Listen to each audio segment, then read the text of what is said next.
Hello दोस्तों, कैसे हैं आप। जैसे कि आपको थंबनेल देख कर के पता चल गया होगा कि आज का टॉपिक क्या होने वाला है।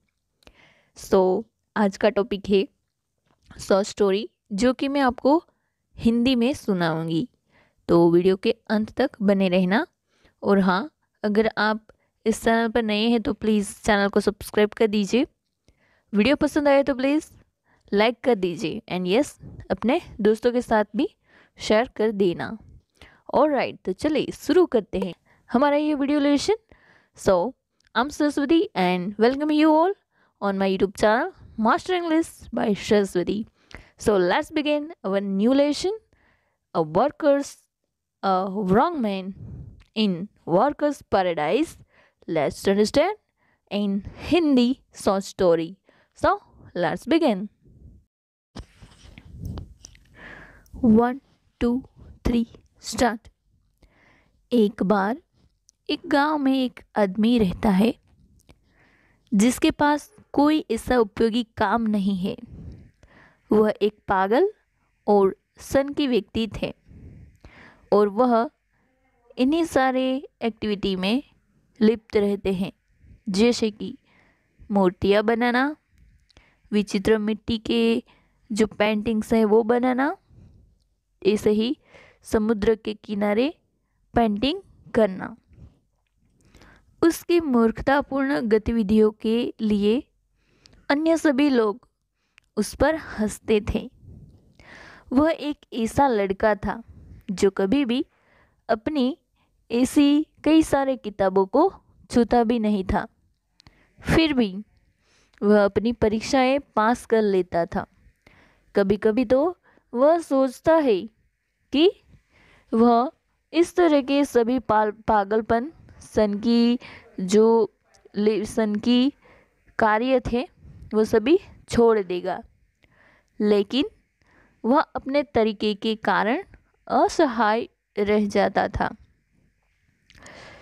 सभी लोग सोचते हैं कि वह जल्द ही इन आदतों को छोड़ने वाला है, पर ऐसा नहीं होता। एक दिन जब वह मर जाता है, फिर भी कथा अनुसार वह इस स्टोरी में एक मोड़ आ जाता है कि जब वह ऊपर से संदेशवाहक आता है और उसके द्वारा एक ऐसी घटना बना दी जाती है कि संदेशवाहक को इस बेकार से आदमी को, जो श्रमिकों से भरे स्वर्ग में रखते हैं। और यह जो स्थान था वह वर्कर्स पैराडाइज के नाम से जाना जाता था, जहाँ सभी सिर्फ काम करने में व्यस्त हैं और कुछ भी नहीं। तो इसी तरह सभी लोग बहुत ही व्यस्त थे उन सभी के कामों में। स्वर्ग के यह निवासी हर दिन किए जाने वाले काम की मात्रा से इतने खुश होते थे कि वे भगवान से प्रार्थना करते हैं कि वे इस तरह के एक विनम्र कार्यभार के साथ दिन और प्रतिदिन के साथ बाहर काम करते रहें। इसी तरह श्रमिकों के स्वर्ग में हर कोई काम करने के लिए दौड़ता रहता है। और जैसे कि वह बोलते थे, श्रमिक बोलते थे, उन सभी के यही शब्द थे कि जल्दी काम करो, समय निकला जा रहा है, समय उड़ रहा है, समय कीमती है। ऐसे कई सारे शब्द वह बोलते हैं और इसी तरह वह काम करते रहते हैं श्रमिकों के स्वर्ग में। वे ऐसे करते समय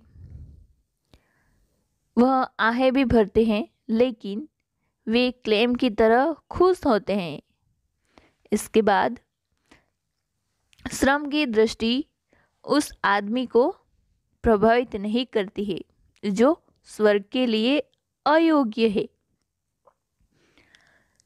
वह गलियों में मन ही मन गुनगुनाता है। जो आदमी गलती से स्वर्ग में लाया गया था वह उन सभी श्रमिकों को देखकर मन ही मन गुनगुनाता है और जल्दी जल्दी आदमियों से घिरा जाता है। व्यस्त किसान उसे काम करने पर ले जाते हैं जब वह हरी घास में मैदान में लेट जाया करता था। वहाँ वह आदमी एक लड़की को देखता है जो सक्रिय रूप से हर दिन अपने घड़े को पानी से भरने के लिए मुख्यधार की ओर भागती है। सड़क पर उसकी हरकतें जैसे गिटार के तारों पर एक कुशल हाथ की तीव्र गति की तरह दिखती है। उसके बालों को जैसे कोई श्रृंगार ही नहीं था। उसके माथे पर कुछ ऐसे ताने थे। वह बेरोजगार आदमी उसका ध्यान आकर्षित करता है जैसे एक राजकुमारी की तरह जिसे भिखारियों पर दया आती है। यानी कि जो लड़की देख रही है वह आदमी को और उसे दया आती है कि उसे क्यों उसके पास कोई काम नहीं था। वह पूछती है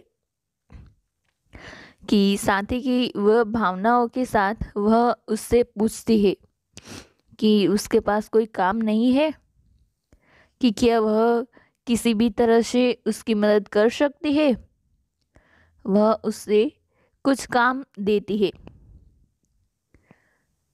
जवाब में आदमी कहता है कि उसके पास काम के लिए समय नहीं है, लेकिन लड़की के लिए वह कुछ ऐसा करने का प्रबंध कर सकता है।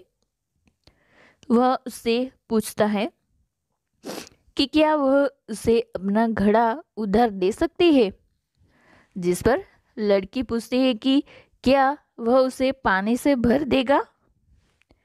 वह जवाब देता है उसे लड़के की मुख्तार के रूप में संबोधित करते हुए कि वह घड़े पर कुछ तस्वीरें खींचेगा। जवाब उसे बुरा लगता है। उसके लिए चित्र बनाना किसी काम के लिए नहीं थे। जो घड़ा है वो चित्र बनाने के लिए, ये काम के लिए नहीं था। वह बहुत ही हताश हो जाती है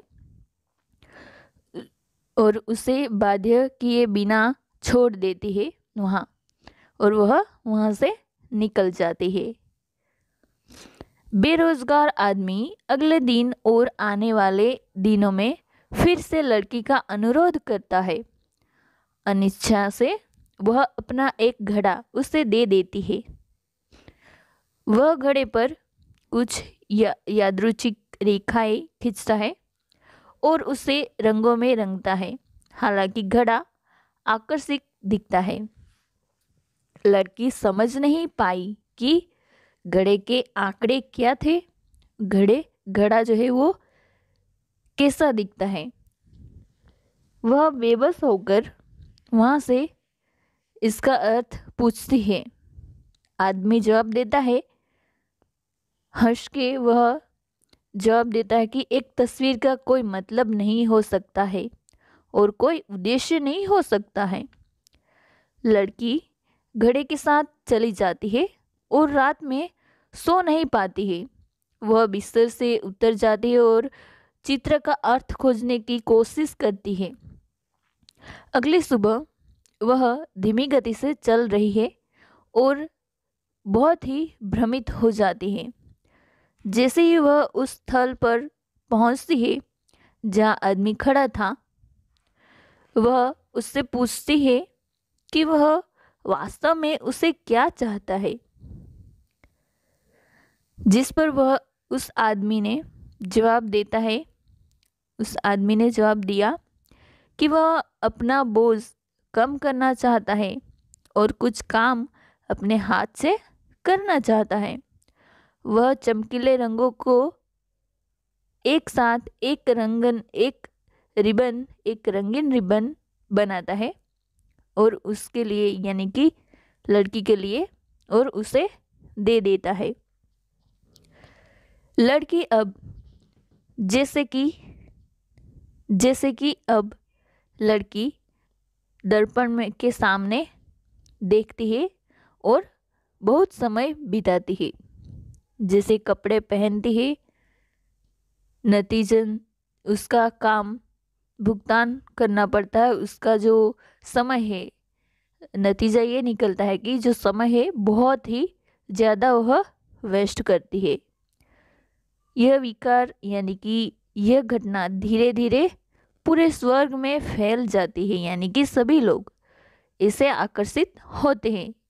जो वस्तु यानी कि जो काम उपयोगी ही नहीं है उसके बारे में सभी व्यस्त हो जाते हैं और इसे धीमे धीमे पूरे स्वर्ग में पहुंच फैल जाता है।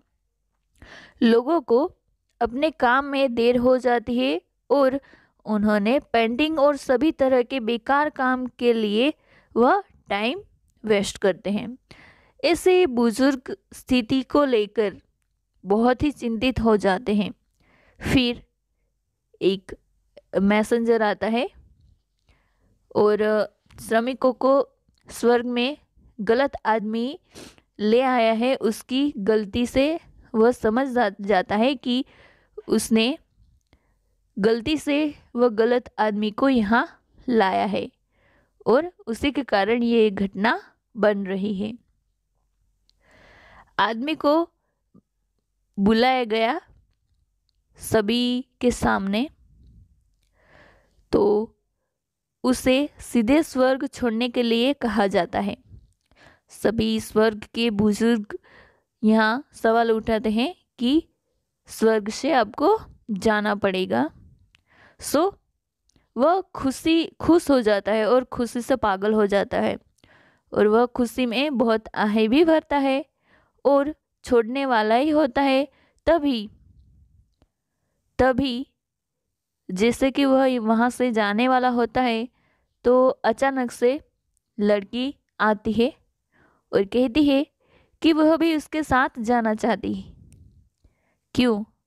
क्योंकि स्वर्ग के सभी निवासी बहुत ही चकित हो जाते हैं ये शब्द सुन के, क्योंकि इस तरह का कुछ भी पहले नहीं हुआ था। यानी कि जो घटना घटी थी, ऐसी घटना पहले तो कभी नहीं घटी थी। इस तरह से वह लड़की भी उस लड़के के साथ चली जाती है स्वर्ग से। हमारी स्टोरी यहाँ फिनिश होती है। स्टूडेंट्स, आपको ये कहानी अच्छी लगी हो तो प्लीज़ हमारी चैनल मास्टर इंग्लिश को सब्सक्राइब कर दीजिए। अगर आपको यह लेसन यूज़फुल बना है तो प्लीज़ वीडियो को लाइक कर दीजिए और अपने दोस्तों के साथ भी शेयर कर दीजिए। तो चलिए इसी तरह दूसरी कहानी के साथ मिलते हैं अनदर वीडियो लेसन में। तब तक के लिए bye and see you, take care, have a good day.